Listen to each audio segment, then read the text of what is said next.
naikabit na natin lahat. Ayan, naikabit na. So yung alternator na ating na-repair, andun, naikabit na rin. Alternator, yun. Yung belt na pinalitan, naikabit na rin. Yung bearing na pinalitan, naikabit na rin, ayun.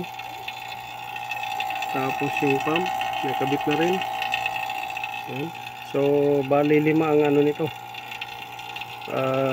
IC regulator, belt, at saka itong bearing, idler, water pump, saka doon bearing ng compressor.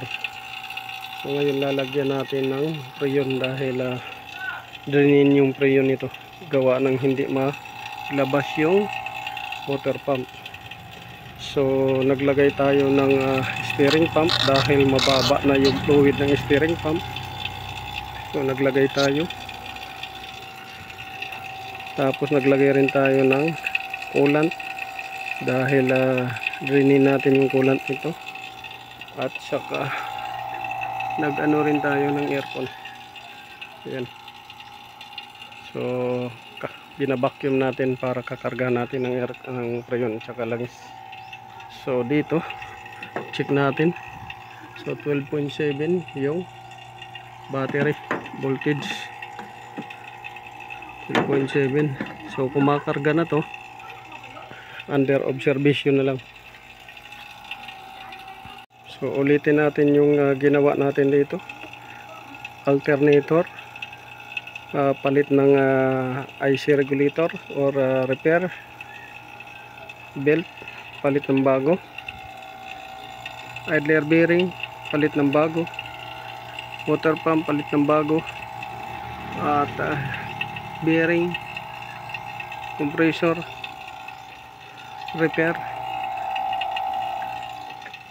additional steering pump, oil, additional coolant, tapos preyon. Yan. So under observation na to ngayon. Papaanda rin natin to ng medyo matagal-tagal para ma-confirm natin na okay na yung charging ng alternator, okay na rin yung mga ingay nya. So ang hindi napalitan dito or na-repair itong steering pump dahil alternator sa baba na-repair yan. Tensioner bearing bago yan, idler bearing bago rin, belt bago, water pump bago, tapos compressor bearing bago rin, repair. So ito ang wala.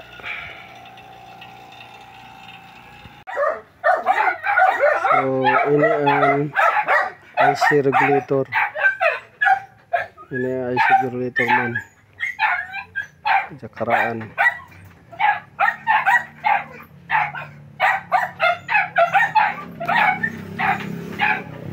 Tapos ini ang water pump ni dyan nakaraan.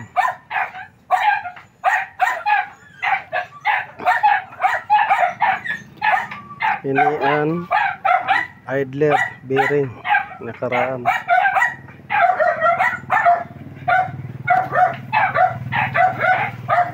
Compressor bearing,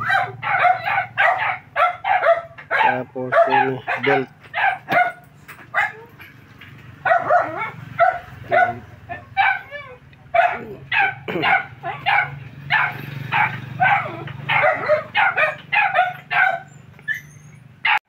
So IC regulator para sa alternator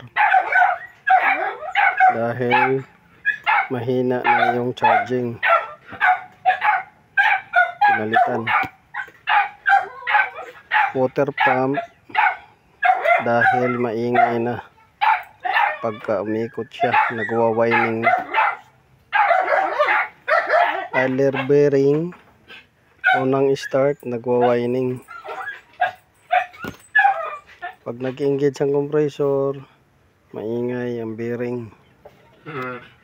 Belt, marami ng cracks.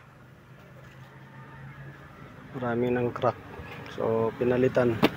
So Suzuki Vitara 2.0. So yan yung pinalitan natin na mga parts. Tapos nag aircon tayo dahil kulang na ng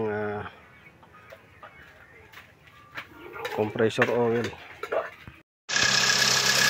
Pag napatay ini Alternator. pag di mapatay battery. Nakupag ko naman natin. Ah, Ay, battery. battery sila.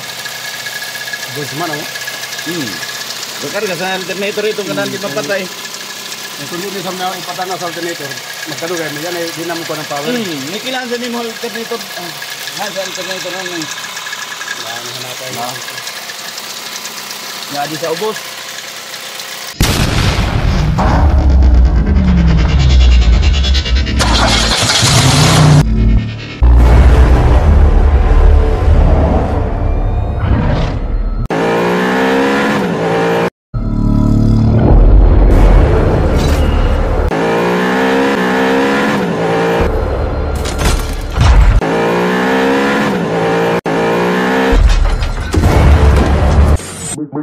Make